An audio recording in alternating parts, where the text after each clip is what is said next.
सारे चारों तरफ घूमे तो उन्हें कहीं भी भगवान राम जी का मूर्ति नहीं मिला, तो कहीं भी प्रणाम नहीं, कहीं भी झुके नहीं।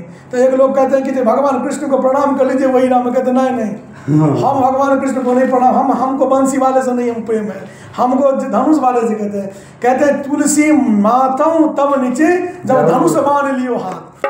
भगवान श्री राम, भगवान श्री कृष्ण जी सुनते हैं कि तुलसीदास बाबा जी कह रहे हैं कि जब तक धनुष बांध लिए नहीं कोई खड़ा हो जाए हम प्रणाम नहीं करेंगे। भगवान श्री राम, भगवान तुरंत श्री राम जी कृष्ण जी से अवतार होकर सामने में तुलसीदास बाबा जी के आ गए और बाबा प्रणाम किए हैं। इसी तरह भगवान मैया पार्वती कहने भोले बाबा से कि राम भगवान ने क्या किया है वो मुझे सुनाइए, जिससे उनको श्राप दिया नारद जी ने।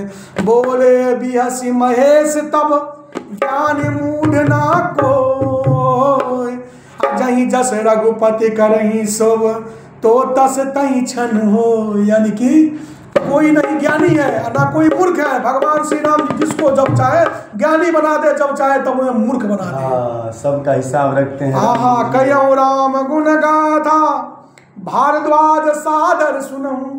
भरद्वाज ऋषि जो है सादर के साथ, मतलब बड़े आदर के साथ, अब भवंजन रघुनाथ भजू तुलसी तजमान पद। अरे कहूँ राम गुण गाथ भरद्वाज सादर सुनो, भवभंजन रघुनाथ भजो तुलसी तजमान मदासिया वर राम।